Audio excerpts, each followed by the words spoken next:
Hey, what's up, everybody?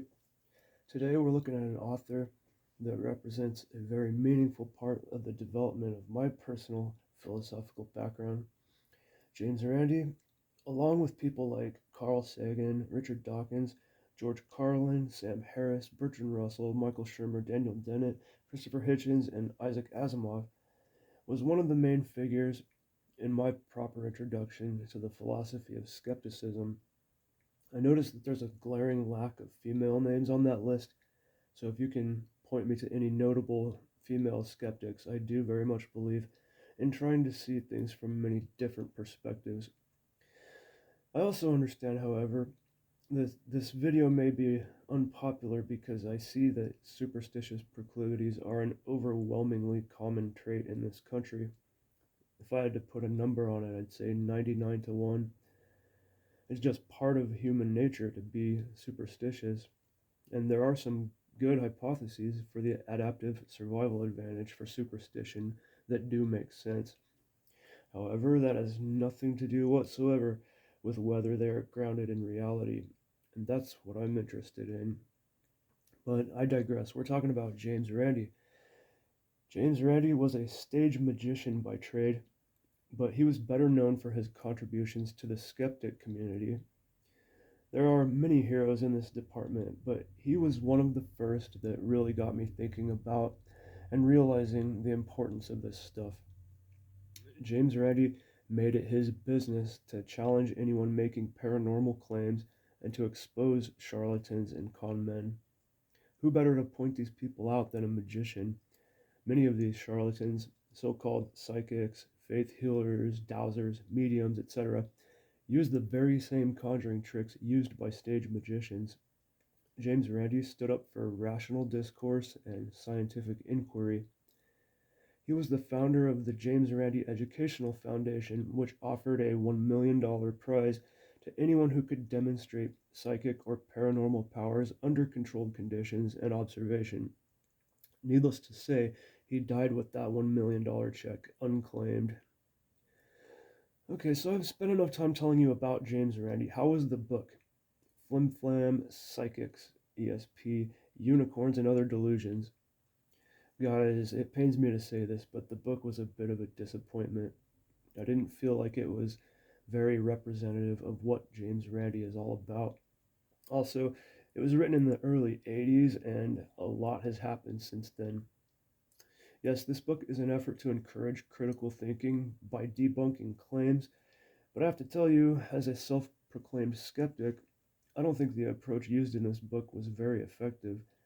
Despite my love for James Randi and despite my passion for the pursuit of truth, I was a little surprised by this book and not in a pleasant way. One thing that did surprise me in a pleasant way about this book used from thriftbooks.com, and the book is autographed by James Randi. Of course, I am a skeptic, so I have doubts about its authenticity, but it does look real anyway.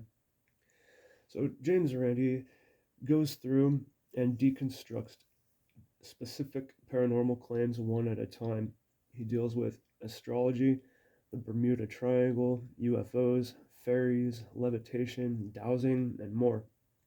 He looks at the evidence for and the evidence against each of these claims. He does a fine job with this, but this method I don't think is going to convince many people to reevaluate their superstitious tendencies. Even if a superstitious person read this and accepted James's arguments, all that does is debunk each specific claim made by each specific charlatan. I was hoping for more of like essays on the importance of critical thinking. To be clear, this book is fine for what it is, but this is less of a philosophy book and more of a case by case analysis. If you want a really good philosophy book on critical thinking and skepticism, start with Carl Sagan's Demon Haunted World. So I ask myself, who is this book written for? Is it skeptics like me? Am I supposed to get that echo chamber feeling of solidarity by having my views validated and reinforced? Well, I did get a little of that from this book, but come on, as if there were any question in my mind as to whether human levitation is bogus.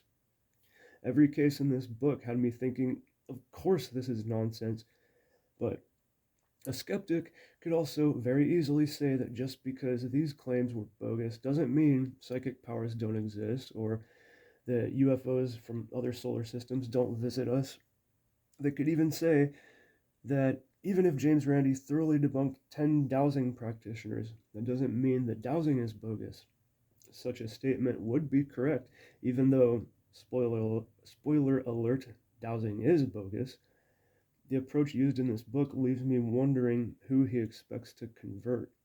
This is a valid problem in philosophy, and I just think that there are better ways to help people than by deconstructing bogus claims on a case by case basis. Now, there were some good things to talk about in this book.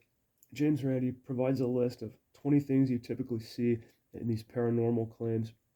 Hallmarks like they always get an expert to back up their claim, which means nothing when the author of Sherlock Holmes, touted as the one of the most logical thinkers ever, was taken in by two little girls who manufactured fake pictures of themselves posing with fairies. Yeah, he actually believed this.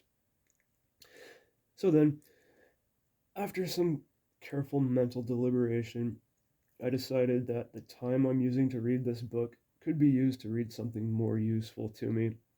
This book seems to have little to offer a person for whom skepticism is already a major component of their philosophical makeup. There are a couple chapters toward the end called The Will to Believe and Put Up or Shut Up, which seem interesting, but other than that, I'm going to shelf this thing after 102 pages in. That being the case, given the time this book was written and what the author had to work with and what he was trying to do, he did do a great job with the book. James Randi entertains his readers with his trademark playful and funny witticism, and while the arguments are compelling enough and the scope is ambitious, it just fell short of holding my interest. And I love James Randi, but I think he may be better experienced by just watching videos on YouTube.